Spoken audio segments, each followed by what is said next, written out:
There's a swing in a backyard in rural North Carolina. It has a name painted on it in careful, fading letters. And every Saturday morning, the little girl who owned that swing would stand at the window, look up at the sky, and announce that since the sun was shining, it was going to be a sunny day. Then she would ask her grandmother to make oatmeal with maple syrup before she went outside to play. That was her routine. That was her world. And for the two people who built that world around her, the memory of it would become the heaviest thing they ever had to carry. Their names are Walter and Patricia Greer. They are not the parents in this story. They are the grandparents. And the reason they matter, the reason this story begins with them, is because they are the ones who loved this child completely, consistently, and without condition. They are also the ones who were powerless to save her. Before we understand how that happened, we need to go back to the beginning, back to before the swing, back to before the oatmeal and maple syrup and the Saturday morning sunlight, back to 2004, when a 24-year-old woman named Diane Calloway met a man named Kevin Greer, and both of them made choices that would determine the fate of a little girl who wasn't yet born. Diane Calloway was 24 years old when she met Kevin Greer. She was young, she was still figuring out who she was, and by her own later admission, she moved fast in almost everything she did. Kevin was charming at first, the kind of man who knew how to make a woman feel chosen. Their relationship developed quickly, too quickly, as it turned out. Within months, Diane discovered she was pregnant. On a warm morning in July 2005, Diane gave birth to a baby girl in a small hospital in eastern North Carolina. The baby was born healthy, dark brown hair, wide brown eyes, a full set of lungs she was not afraid to use. At home, the family called her by a nickname that stuck from her very first week, Lila. Her full name was Lily Greer, but she was always Lila to the people who loved her most. If you want to uncover more chilling true crime stories and see justice exposed, subscribe to Crime Vaults as we bring light to the darkest true crime cases and never miss the secrets hidden in plain sight. Almost immediately after leaving the hospital, the relationship between Diane and Kevin began to fall apart. Looking back, it is easy to see that the signs had always been there. Kevin had a temper. He was unpredictable. He had never shown much interest in the weight of responsibility, and fatherhood did nothing to change that. Diane had ignored the warning signs for as long as she could, but with a newborn in her arms, she could no longer afford to. She ended the relationship. Kevin, for his part, did not fight for his daughter. He drifted. He was there sometimes, then gone, then there again, and eventually just gone. For any child, growing up with one parent absent is a wound that never fully closes. But Lila was lucky, or at least she was lucky for a while, because Kevin's parents, Walter and Patricia Greer, stepped in without being asked. They loved that little girl as though she were the sun and the moon and everything in between. They kept her on weekends. They helped with childcare during the week. They sat with her in the garden and watched her chase butterflies and ladybugs through the flower beds. They pushed her on the swing with her name on it. They made oatmeal with maple syrup on Saturday mornings. They were, in every sense that mattered, her family. And Diane relied on them. She depended on their help, their consistency, their love. And for a time, that arrangement worked. The relationship between Diane and the Greer family was not merely practical, it was warm. It was real. Walter and Patricia were not substitutes, they were pillars. Then the year 2009 arrived, and everything began to shift. His name was Ryan Colton. He was 20 years old when Diane met him, which made him several years younger than she was. He was the kind of person who could make a room feel lighter just by walking into it, quick with a joke, easy with a smile. Diane later said she cared for him deeply. She said she felt herself falling in love, or perhaps already in love, before she had time to examine whether that feeling was built on something solid. It was not.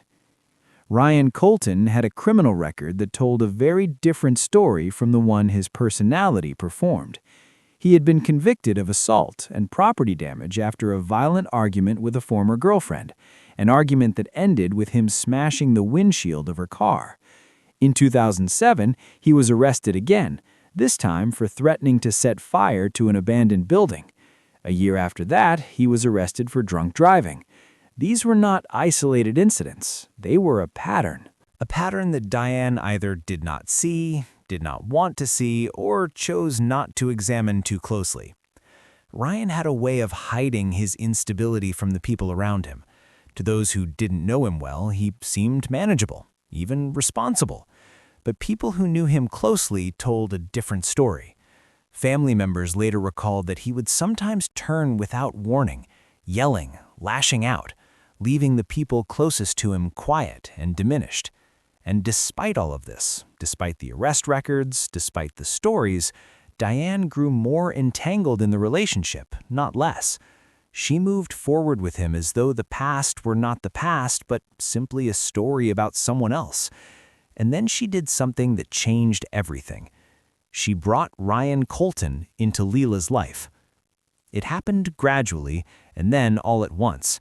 First came the distance. Diane stopped answering calls from Walter and Patricia. She stopped responding to their messages. The visits that had been a fixed part of Leela's life, the garden, the swing, the Saturday morning oatmeal, simply ceased. No explanation was given. No conversation was had.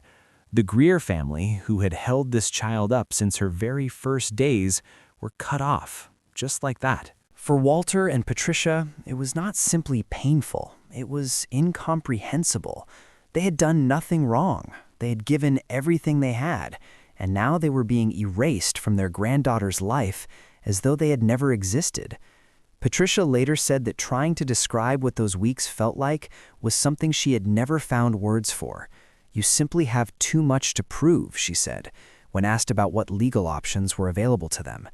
In North Carolina, grandparents have very little recourse when both of a child's biological parents are still alive. The courts do not easily intervene.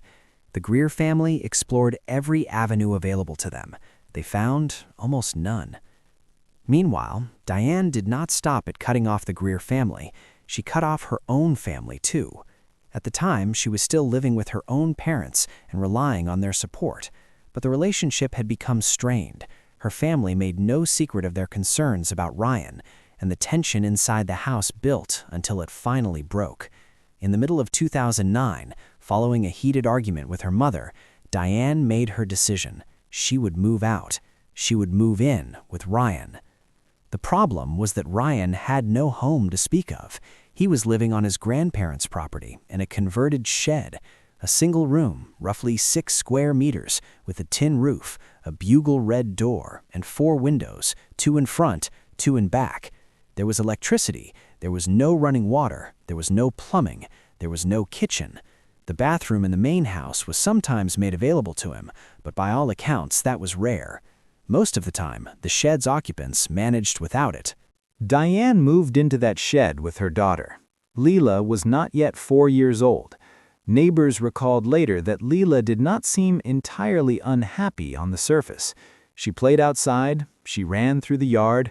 Children have a way of finding joy in the smallest spaces, and Leela, by nature, was a bright and open-hearted little girl. She loved purple. She loved anything that flew, butterflies, beetles, birds. She had her mother's attention, and for a while, her mother's optimism. But the surface was not the whole story. Beneath it, something far darker was already taking shape. Ryan Colton's behavior behind closed doors bore no resemblance to the version he showed the outside world. His own grandmother admitted that she was afraid of him, not uncomfortable, afraid. He was cruel to the people closest to him, and that cruelty extended in every direction, without exception, including toward Leela. Diane would later claim that she set limits, that she pushed back, that every time Ryan crossed a line, she told him it was unacceptable. But the facts do not support those claims. On one occasion, Ryan placed illegal substances in Leela's mouth. He gave her alcohol and ordered her to drink it. She was 3 years old. Diane pointed it out. He ignored her. The drinking continued. Because there was no toilet in the shed, accidents happened regularly. A child that age cannot be held to adult standards of bladder control, and Leela had no choice. She slept in her own waste on more than one occasion. When it happened, Ryan punished her severely. The injuries began to accumulate. A head wound. Ryan said she fell from her bicycle. An eye injury at the beach. Ryan said a wave had knocked her. Scrapes covering her body one afternoon when Diane came home from an errand. Ryan explained that he had been punishing her for vomiting on his chair and that he had struck her repeatedly with an electrical cord. He said this without apparent shame. Diane said she argued with him. Then she stayed. This is the part of the story that is hardest to sit with. Not Ryan's violence. Evil, in its most brutal forms, is unfortunately not rare.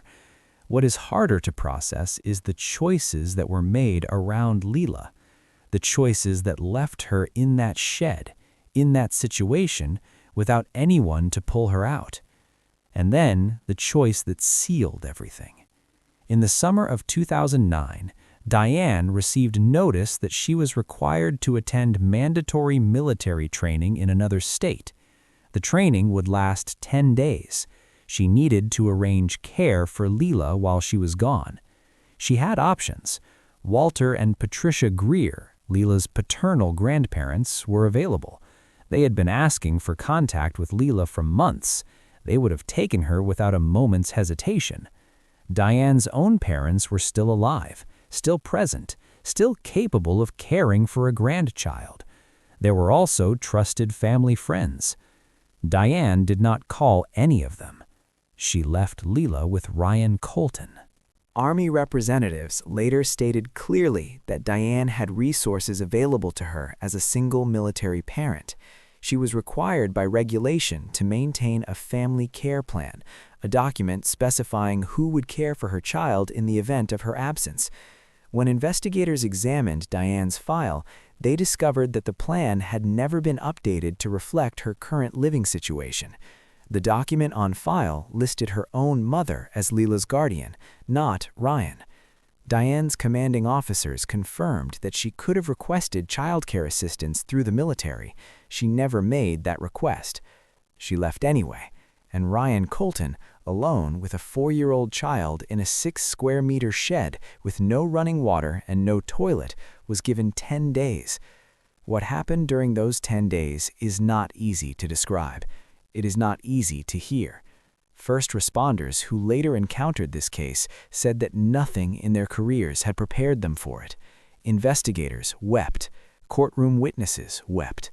Even the most seasoned professionals, people who had spent decades working in child welfare and criminal justice, said this case broke through every defense they had built. Ryan Colton did not simply neglect Leela during those 10 days. He tortured her. He bound her hands and beat her with electrical cord. At one point, she struggled so desperately to free herself that she broke several bones in her hand and wrist. He used a tool to grip her fingers and remove her fingernails one by one. He bit her. He tore pieces of her skin. He recorded some of what he did.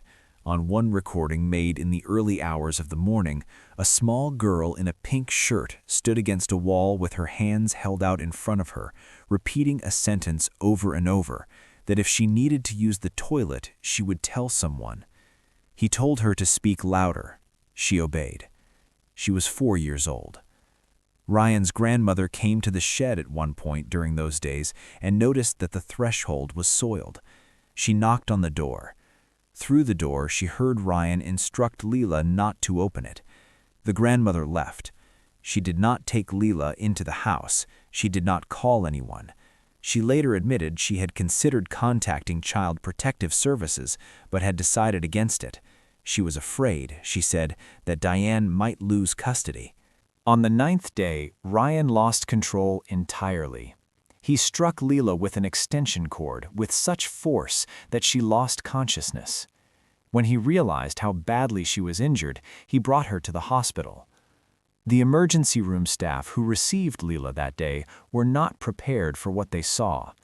More than a dozen separate injuries covered her small body. More than 6 were consistent with human bite marks. Her wrists were bruised and damaged at the pressure points. She had lost more than 70% of her blood. The internal damage was catastrophic.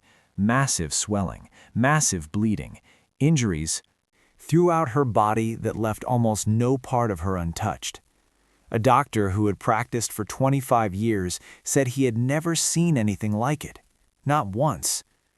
Ryan gave his explanation. She had been jumping on the mattress and fallen.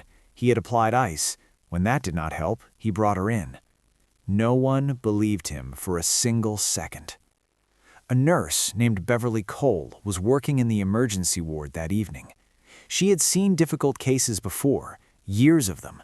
But when she approached the child on the gurney and took in the full scope of what she was looking at, she confronted Ryan Colton directly.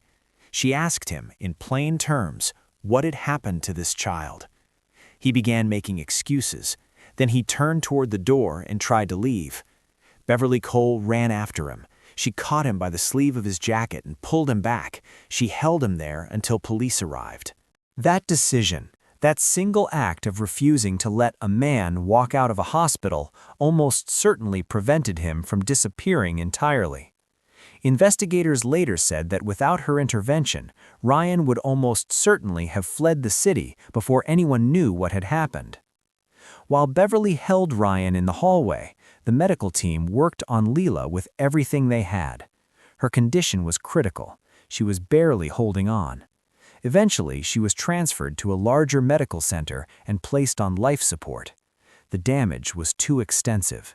The doctors worked through the night and into the next day. They did not stop. It was not enough.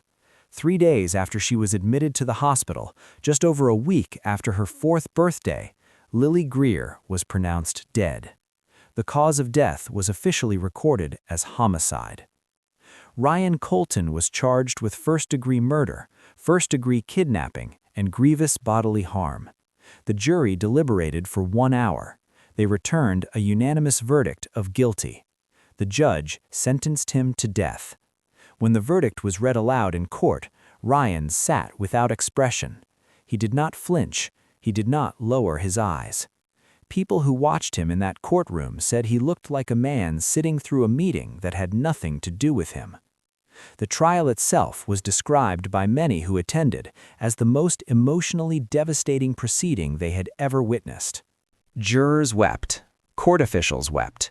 Prosecutors wept on the stand. The judge adjourned multiple times because witnesses could not continue their testimony. A senior prosecutor, mid-question, had to stop speaking because he could not see through his tears. He told the room quietly that this was the worst thing he had ever encountered in his entire career. Diane Calloway was charged separately with neglect of parental duties. She returned home the day after Leela was admitted to the hospital. She had not updated her family care plan. She had left her daughter with a man she feared. She had known what he was capable of, and she had left anyway. Several years after the original trial, she was found guilty. She was sentenced to a minimum of 18 months in prison. The community around this case did not calm easily. Jurors had to be brought in from a neighboring county to reduce the risk of local bias. During deliberations, one juror was approached by a local resident who told him plainly what verdict was expected. The family's former neighbors, the grandparents' community, the child welfare advocates who had followed the case, all of them carried a shared fury that did not dissipate with the sentencing. Some of that fury was directed at Ryan's grandmother, who had heard things through the walls of that shed and said nothing. Who had seen bruises on Leela's face and accepted the explanations. Who had stopped raising concerns because Ryan reacted badly when she did. She later admitted she had once thought about calling Child Protective Services. She hadn't. She said she had been afraid that Diane would lose custody. Patricia Greer, when asked later what she wanted people to understand about Leela, did not talk about the trial. She did not talk about Ryan Colton or the shed or the injuries or the verdict. She talked about the swing. She talked about the oatmeal with maple syrup. She talked about the garden and the butterflies, and the way Leela used to stand at the window on Saturday mornings and look at the sky and make her small, confident declaration about the weather. "When you left us," Patricia wrote in an online memorial, "I felt like half my heart went with you. Every day has been painful for me. We miss you." Leela was buried in a memorial park near the town where she was born. She was 4 years old. If you want to uncover more chilling true crime stories and see justice exposed, subscribe to Crime Vaults as we bring light to the darkest true crime cases and never miss the secrets hidden in plain sight.